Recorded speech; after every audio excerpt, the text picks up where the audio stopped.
Well, welcome back to Living with a Classic, and I'm in my, what I call future classic, my 1996 Range Rover P38. It's a 4-liter petrol V8 SE spec, and I've had it for a little over a week now.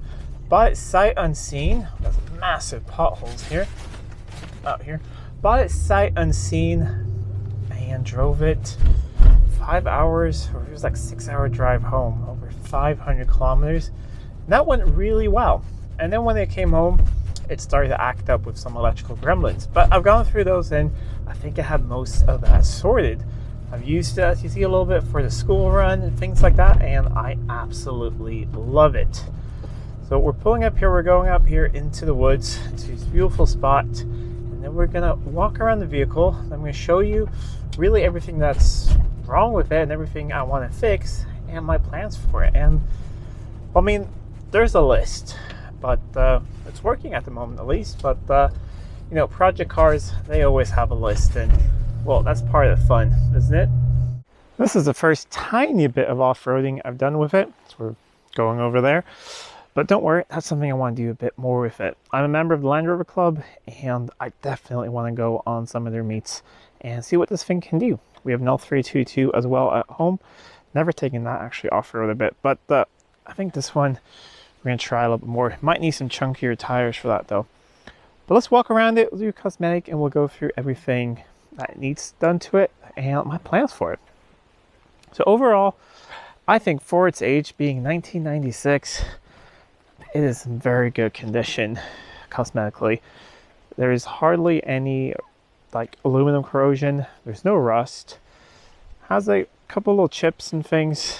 So something's been going on right there, and you know, a couple of rock chips on here, but really not bad at all. Especially what I'm going to be using it for is, you know, I'm going to use it when the weather is at its worst. It's going to be my winter daily when we get a lot of snow and things up here on the mountain where I live. Other than that, I usually drive around, as you know, in classic Jags.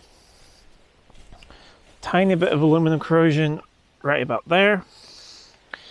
And we have a little bit of it right here because this scrapes on the plastic bumper here when you open and close the tail hatch. Something we're going to investigate in the future. And now all the doors and everything works. The hatch, all of that works as it should. It even has the parcel shelf still in it, which is quite incredible for that time. It does have a couple of things that I want to do with it cosmetically, of course, but let's see how much I'm going to have time for. It's starting to get winter and cold here. I want to focus on some of the mechanical things and get this to be a reliable daily, because in about a month or so, that's what I want to use it for. So, of course, I want to, you know, polish the paint, get rid of some scratches, wax the whole thing up, put some treatment on all this black trim and everything to make it nice and black again. But we may need to have to wait until spring to do all of that, because there are some mechanical and other things I want to have a look at first. Interior wise, it's very nice. Rear seats look like they've never really been used. I just have a blanket here to protect from the child seats, but it's very nice with this piping and everything, and very, very comfortable. These are some aftermarket carpets, but they do fit well, so I'm going to have them for now. I do want to order a set of rubber mats for this thing for the winter, but when I do that, I want to order one for the boot as well. I saw them, that Paddock has them, but these work really well right now with small kids and everything, because this color carpet's not the easiest. Up front, it's pretty good as well. We do have this. Someone has tried to dye it here, and my guess it's a pretty big person had this car probably at once, and or maybe someone that wasn't that tall, because it is not the easiest thing to get in and out of. You sort of do slide in to these. So that's something I want to do. That will be after the winter. Place this piece right here and color it, make it all nice. Other seat is absolutely perfect. The wood in it is absolutely perfect. Being an SE model, there's no wood on the doors like the HSC. But I really don't mind that, and it has manual seats, which for me is perfectly fine. This is gonna be a car that really I'm gonna be the driver of. So I've already set the seat, and that's the way it's gonna be. the rest of the time I have it. So nice and comfy. In here, all the switches and everything work, of course, except this part, because the air suspension has been removed and this thing is riding on coil springs. It's a pretty recent upgrade, or however you want to see it. I think it rides really nicely. I don't miss the air suspension on it, and I think I'm going to keep it like this. Makes it a little bit more reliable. I don't know. At least for now, that's what I think I want to do. I have thought about possibly converting it back, but out of reliability, I really like this part. Radio is out of it because there's some electrical issues. There's going to be a radio going in. Haven't really decided on what yet, but might be something with like be able to connect to Apple CarPlay or something like that, which would be kind of nice. Sunroof is there, working as it should. We're not going to test it right now, but I have tried it and it does work. Speaking of windows, that is the other issue. That window over there has sort of jumped off the track, so it probably clips in the doors. So I keep having messages about all the windows not being set. That's just because I can do all of them except that one. Also, this window here, it can get rolled up and down from the switch here, but it can only get rolled down from the switch here. I do have an extra switch pack, so that's something I want to be looking at as well. But all the other windows, they sort of do what they should. Now, let's just have a look under here. That is something you probably only see on the Land Rover. That is broken. You can still get to it, but I want to replace that. Also, the check strap on this door is starting to be a little bit noisy. You hear that?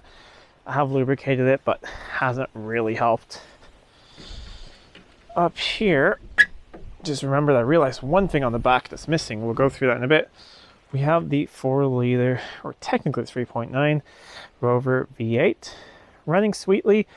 Really no oil leaks at all under it. Looking really good. Has a new radiator and a couple of things. I don't like this. I want to put the original back. So if anyone has a top half of this air filter box laying around, please let me know.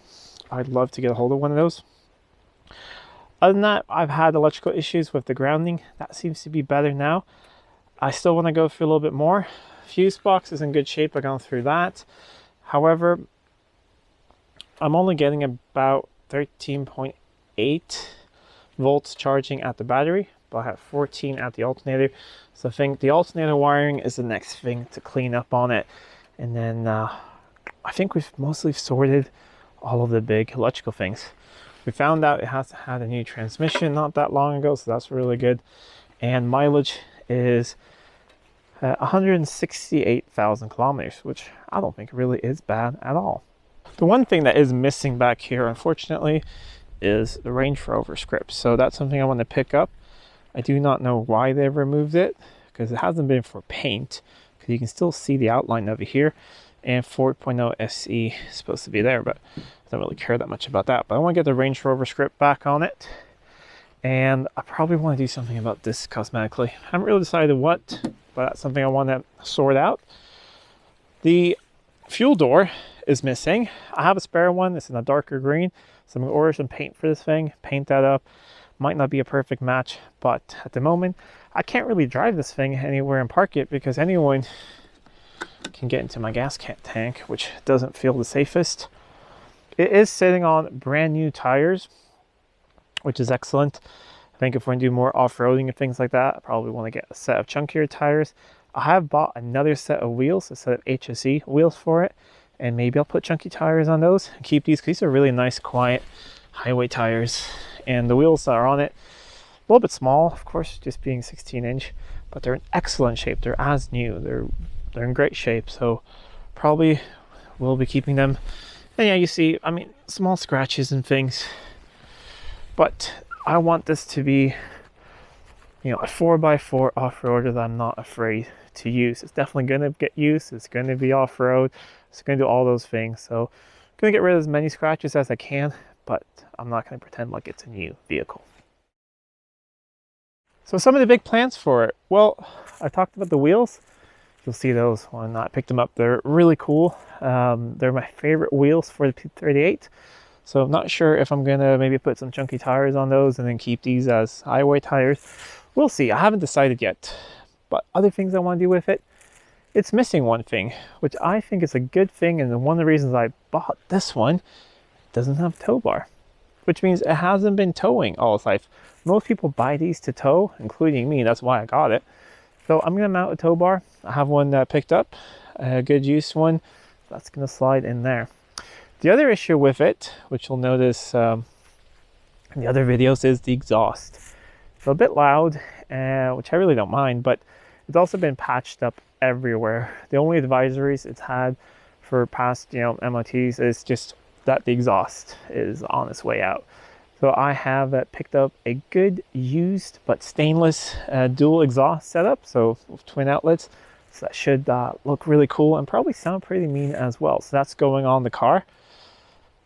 Other than that, just the rest are just really small cosmetic things I want to do, like the headliner and things like you probably saw in the beginning of the video. It's sagging down in the back. Someone's done a pretty good job actually of pinning it up, but just sort of the regular old British car things. Other thing, I only have one key, so I want to sort out a spare one, of course. And when you start it up, you get the classic warnings and beeps and everything. Most of those has to do with the lights. Someone has decided to put some LEDs in certain places. I'm gonna get rid of all of those just because it messes with the computers and they think that the lights are out when they're not. Also, I don't really like the look of LEDs on what I would call an older car or a classic car. So yeah, turn the lights on, you have all that. The beeps before were for the windows not being set, and I can't go through the whole set procedure because of that window. Other than that, driving wise, there are no clunks or vibrations or anything like that coming from the suspension.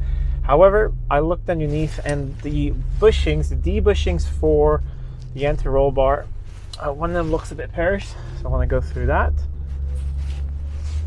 Otherwise, just regular servicing is really the plan. And I just forgot an alignment. It does. The steering wheel is not straight on it, and when you hit potholes, it sort of decides where it wants to go. It's a bit like a ship or a boat in that way, this car. I mean, they never have the most excellent handling. The L322 has much better handling with, independent front and rear suspension, which this thing is quite antiquated with, solid axle front and rear. But it's also really rugged and sort of one. So I mean, this is a really rough road that we're on at the moment. I'm not avoiding the potholes at all, and it rides really smoothly. So I'm happy with the spring conversion. Might not be for everyone. I'm not sure if I would convert a car. I'd probably get it fixed, but buying a car that's been converted, and I really don't think is a bad thing. This car has been converted in a good way because it seems like everything is there. I'm just missing the airbags. All the sensors are there and everything. Compressor, valve lock, everything. So if I did want to put it back, I would just need probably some new plastic lines underneath. I need the airbags and probably go through the valve lock and the compressor. But no, I'm quite happy with the system as it is. See, just going through all the potholes. See, even got a bunch of water up there. It's fine. While driving here, I just realized there's one thing I forgot. We have a slight coolant leak. It's very, very small, but it's the classic, pipes that go into the heater core. There's no O-rings there. I want to sort those out very quickly. That's why I'm also not driving it very much at the moment, because I want to fix all these things. But just small local trips I'm taking on. I mean, it did survive that long trip home, so I'm not really that worried. And yeah, the temperature gauge still reads a little bit high. It's not overheating. It's running at perfect temperature, but I think that is part of some electrical thing. And if we can't really solve that, I don't really feel like changing out the cluster. I'll probably put an aftermarket gauge in it and be happy with that. But I'm very, very happy with how much you have liked these cars. You guys seem to really like that I got a P38. It's always a bit of a gamble. Because just because I like it doesn't mean that you guys, but I buy things that I really like, and usually you guys seem to like them as well. So got some work cut out to fix on this at the moment, but I'm going to continue using it, and I'm going to update you guys with small jobs and things like that. And then once we start getting into real winter, this thing will go into real daily use and we'll really see how reliable or unreliable this P38 is. Anyways, we'll switch off the lights and we'll get all of the warnings. If you like this video, please give it a thumbs up and share it with friends. If you're not already subscribed to the channel, please do subscribe to the channel. It really does help out a lot. Till next time, I'm Adam. Stop beeping. This was Living with a Classic. I'll see you soon.